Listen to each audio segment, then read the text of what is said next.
कहानी की शुरुआत होती है एक बहुत ही सख्त और डरावनी जेल से, जहां बरसों से मैरी नाम का एक कैदी बंद पड़ा हुआ था। उसे उम्र भर की कैद की सजा सुनाई गई थी, यानी अब उसकी बाकी की पूरी जिंदगी इन्हीं सलाखों के पीछे कटनी थी। लंबे अरसे तक उसने खुद को इस अंधेरे में ढाल भी लिया था और सारी उम्मीदें दिल के किसी कोने में दफन कर दी थीं। मगर एक रोज अचानक उसकी बेटी की एक बुरी खबर उस तक पहुंची और उसकी दुनिया एक झटके में हिल गई। जेल के अंदर मैरी की जिंदगी एक तयशुदा तरीके से चला करती थी। सुबह का उठना, खाना, काम और फिर रात को कोठरी में बंद हो जाना।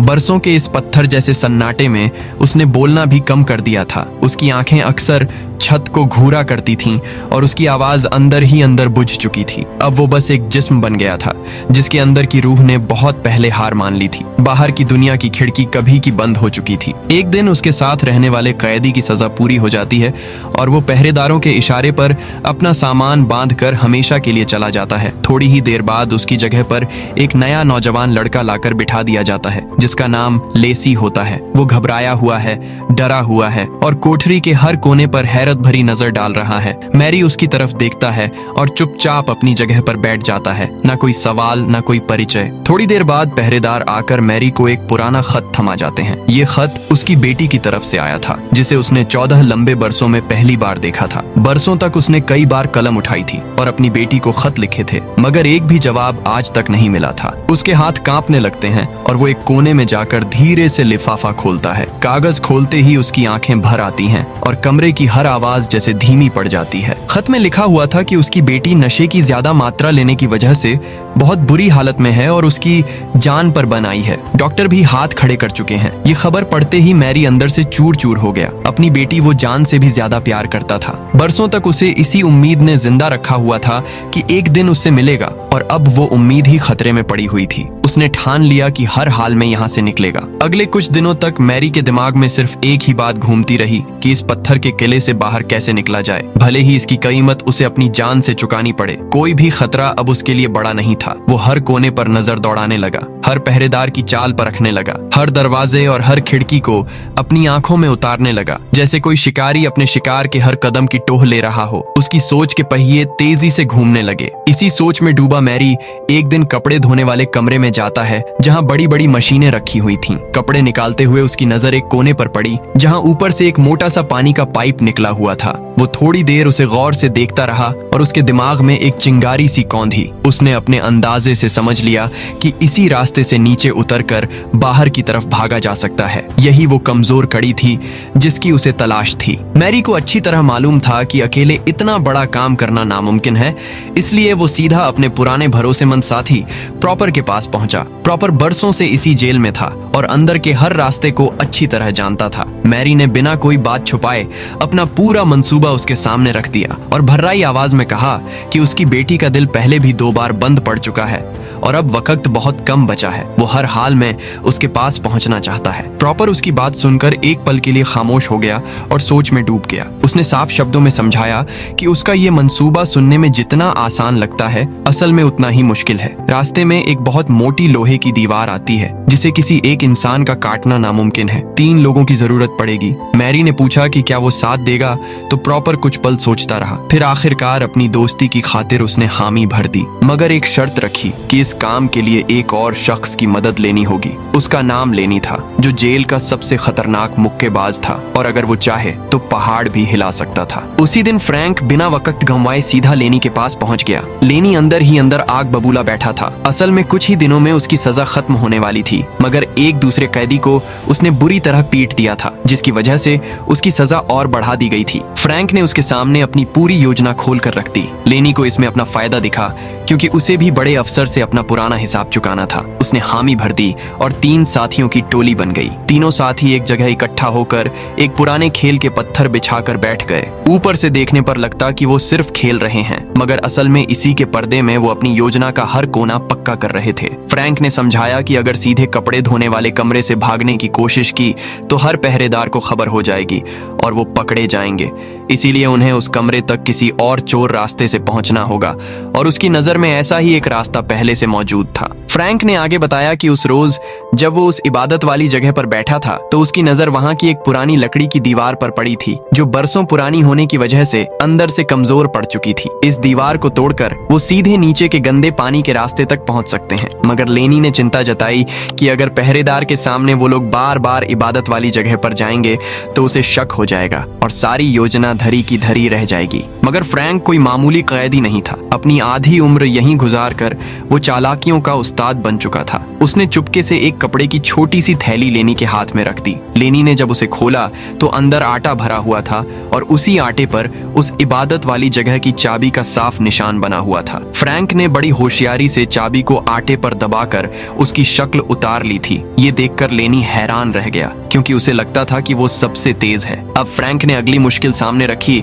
कि आखिर मशीन के लोहे वाले जालीदार सुराख को कैसे काटा जाए, क्योंकि वो सख्त लोहे का बना हुआ है और हाथ से खोलना नामुमकिन है। लेनी ने आगे बढ़कर कहा कि लोहे के कुछ नुकीले टुकड़े वो जुगाड़ लेगा, मगर उन्हें एक और खास चीज चाहिए जो इस लोहे को काट सके, और वो थी एक हीरे की छोटी सी कनी, क्योंकि हीरा सबसे सख्त चीज मानी जाती है और वही उस लोहे को आसानी से काट सकती है। फ्रैंक ने माथा पीट लिया कि आखिर इस बंद जेल के अंदर हीरा कहां से लाया जाए, मगर लेनी ने मुस्कुराते हुए बताया कि उसका तोड़ भी उसके पास मौजूद है। जेल में उसी की जोड़ का एक और मुक्केबाज है जिसके एक दांत में एक चमकता हुआ हीरा जड़ा हुआ है। वो भी अपनी कोठरी का सरगना है, क्योंकि यहाँ का दस्तूर था कि जो सबसे ज्यादा मार सहे और जीत जाए वो कोठरी का बड़ा बन जाता था। इसीलिए उन दोनों में अच्छा खासा मुकाबला जमने वाला था। लेनी ने कहा कि मुकाबले के दौरान वो ऐसा वार करेगा कि उस दांत को उखाड़ ले और चोरी छुपे उसे उठाकर अपने पास रख लेगा। उसी रात लेनी ने अंधेरा होने का इंतजार किया। जैसे ही पूरी जेल की बत्तियां बुझीं,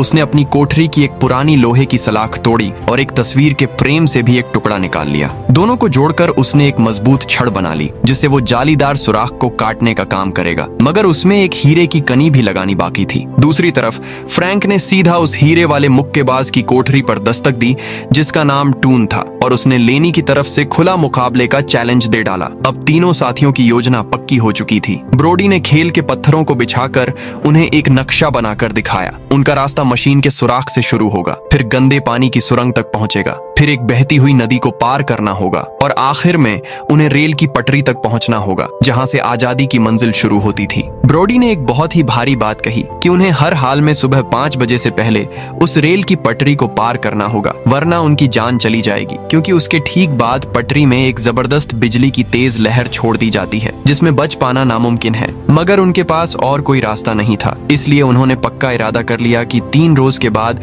वो इस अजाब से आजाद हो जाएंगे। मगर छत के ऊपर से टोनी ने ये सारी बातचीत चोरी से सुन ली थी। इसके बाद लेनी उस मुक्केबाज से भिड़ने के लिए मैदान में उतर आया। सामने वाले का चेहरा देखकर साफ लगता था कि वो किसी दैत्य से कम नहीं है। सारे कैदी उसके इर्द गिर्द जमा हो गए और जोर जोर से उसका नाम लेकर उसे बढ़ावा देने लगे। मुकाबला शुरू हुआ। लेनी ने 2 घूंसे मारे, मगर सामने वाले ने ऐसा भारी वार किया कि लेनी जमीन पर लुढ़क गया। मगर ये लेनी की आजादी का आखिरी मौका था, इसलिए उसने अपनी बची हुई पूरी हिम्मत जुटाकर खुद को उठाया। उठते ही लेनी ने अपने पूरे जिस्म की ताकत एक ही घूंसे में भर दी और सामने वाले के मुंह पर इतनी जोर से वार किया कि उसका हीरे वाला दांत उखड़कर सीधा जमीन पर आ गिरा। किसी और की नजर पड़ने से पहले लेनी ने वो दांत झपट कर छुपा लिया। फिर उसने चालाकी से बेहोश होने का ढोंग किया ताकि आगे और मार न खानी पड़े। पहरेदार आए और उसे उठाकर एक तरफ ले गए। उसी रात अपनी कोठरी में लेनी ने चुपके से वो हीरे की कनी लोहे की छड़ पर जमा दी। अब उनकी छड़ एक जबरदस्त धार वाला औजार बन चुकी थी। अगले रोज जब फ्रैंक नहाने के लिए गया तो टोनी उसके करीब आया और सीधा कह दिया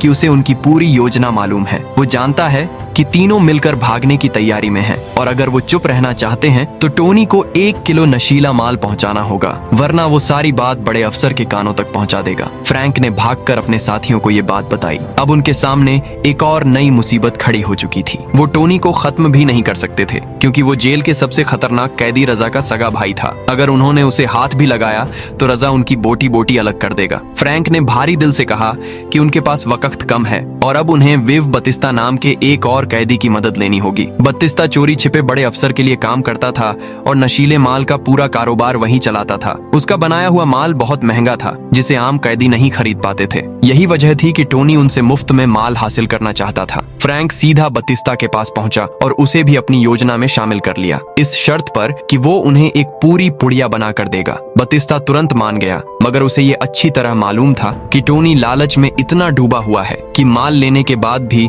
वो शायद उनकी योजना बड़े अफसर तक पहुंचा ही दे। इसलिए उसने चालाकी से उस पुड़िया में एक खतरनाक जहर मिलाकर तैयार कर दिया। उसी रात बतिस्ता ने एक किताब देने के बहाने वो पुड़िया फ्रैंक की कोठरी में उछाल दी। थोड़ी देर बाद टोनी अपने एक साथी के साथ माल लेने आ पहुंचा। फ्रैंक ने उसे टोका कि उसे अकेले आना था, क्योंकि अगर बात फैली तो सारी योजना धरी की धरी रह जाएगी। मगर टोनी ने बड़े रूखे लहजे में कहा कि पुड़िया चुपचाप हाथ में थमा दे, वरना अंजाम बहुत बुरा होगा। फ्रैंक ने मन मारकर उसके हाथ में पुड़िया रख दी, मगर टोनी की नीयत यहीं खत्म नहीं हुई। जाते जाते टोनी ने लेसी के साथ बदतमीजी शुरू कर दी, क्योंकि पहले दिन से ही उसकी बुरी नजर लेसी पर टिकी हुई थी। मगर लेसी कोई कमजोर बंदा नहीं था। उसने पास पड़ी एक भारी सी कुर्सी उठाई और टोनी के सर पर एक के बाद एक कई जोरदार वार की। ये देखते ही टोनी का साथी पुड़िया लेकर वहां से भाग खड़ा हुआ। अब लेसी टोनी को छोड़ने वाला नहीं था। उसने एक लोहे की छड़ उठाई और उसे उसके मुंह में ठूंस कर उसकी जान लेने पर उतर आया। ठीक उसी पल फ्रैंक ने बीच में आकर लेसी को रोक लिया।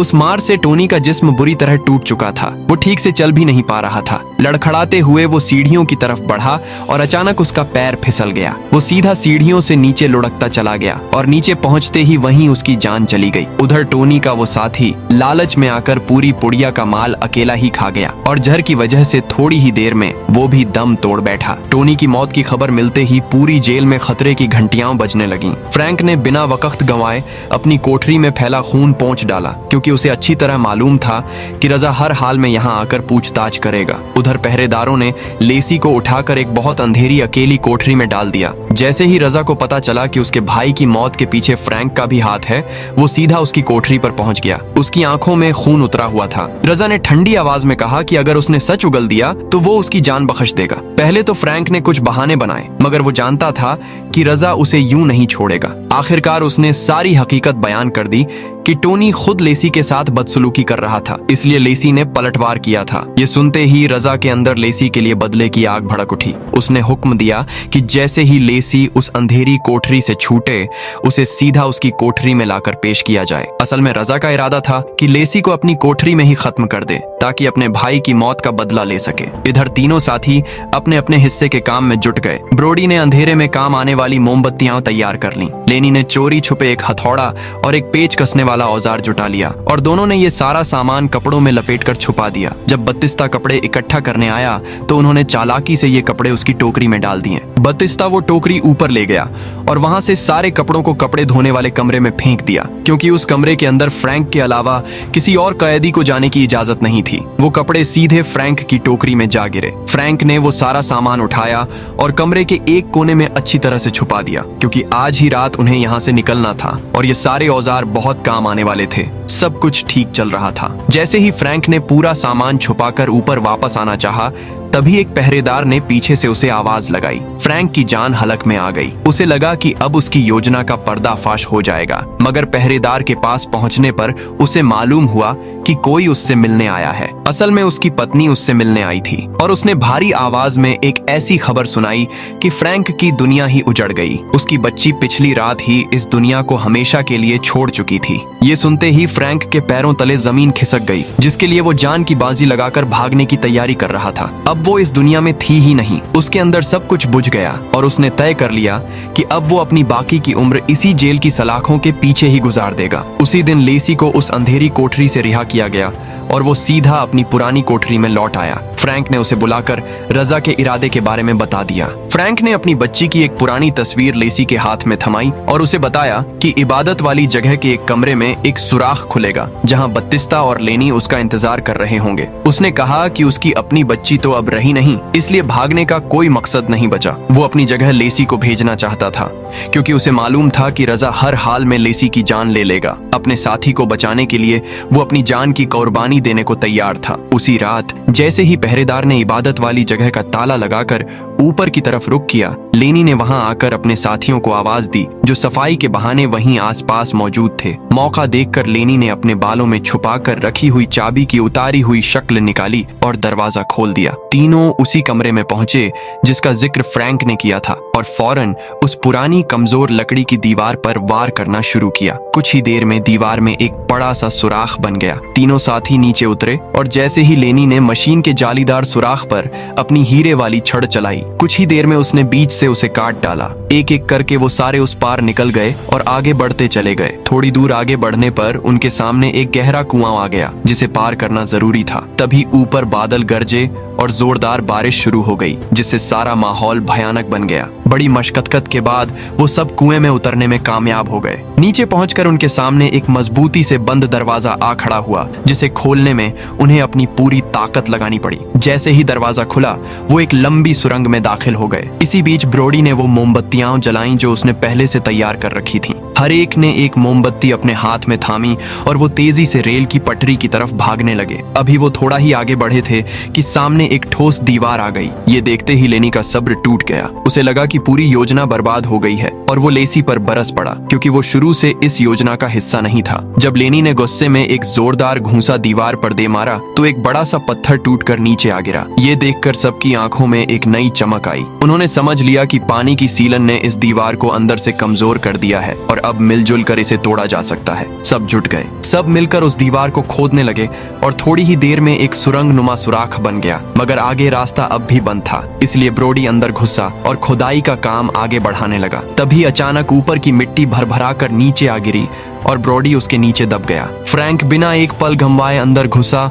और पूरी ताकत से पत्थर हटाकर उसे बाहर खींच निकाला, मगर तब तक ब्रोडी बेहोश हो चुका था। बाकी तीनों उसे उठाकर आगे बढ़ने लगे और थोड़ी दूर जाकर एक बड़ा दरवाजा आया। वो दरवाजा मजबूती से बंद था और उसे बिना चाबी के खोलना नामुमकिन था। तभी फ्रैंक की नजर एक तरफ बने छोटे से रास्ते पर पड़ी जो गनीमत से खुला हुआ था। वो सारे उस रास्ते से बाहर निकले और सामने की दूरी पर उन्हें रेल की पटरी दिखाई दे गई, मगर आगे बढ़ते हुए उन्होंने देखा कि ब्रोडी की सांसें रुक चुकी हैं। वो अपनी जान गंवा चुका था। न चाहते हुए भी उन्हें उसे वहीं छोड़कर आगे बढ़ना पड़ा। अब उनके पास बस 1 घंटा बचा था। वो तेजी से भागते हुए आगे बढ़े और दौड़ते दौड़ते उसी नदी में जा गिरे जिसका जिक्र ब्रोडी ने पहले किया था। जान की परवाह किए बगैर उन्होंने पूरी ताकत लगाकर तैरना शुरू किया और किसी तरह किनारे तक पहुंच ही गए। दूसरी तरफ पहुंचते ही सामने उन्हें रेल की पटरी नजर आ गई और वो दौड़ते हुए उस पर चढ़ने लगे, मगर तभी बत्तिस्ता का पैर पटरी के 2 लकड़ी के टुकड़ों के बीच बुरी तरह फंस गया और उसने चीख कर मदद मांगी। सब लोग रुक गए। लेनी ने पूरी जान लगाकर उसे खींचने की कोशिश की, मगर पैर टस से मस नहीं हुआ। तभी दूर से एक तेज रफ्तार रेलगाड़ी उनकी तरफ बढ़ती हुई दिखाई दी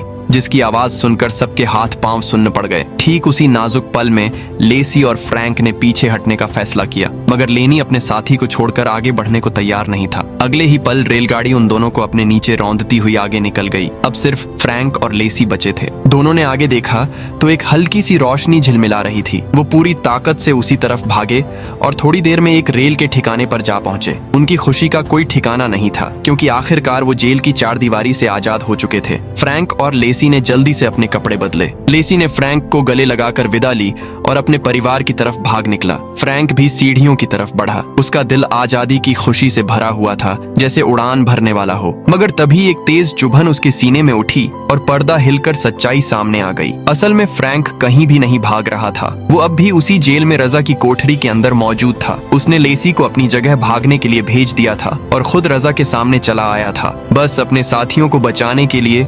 वो चुभन असल में रजा के चाकू की थी। आखिरी लम्हों में उसे अपनी बच्ची नदी के किनारे दिखी। वो दौड़कर उसके सीने से लग गई और फ्रैंक की सांसें वहीं थम गईं।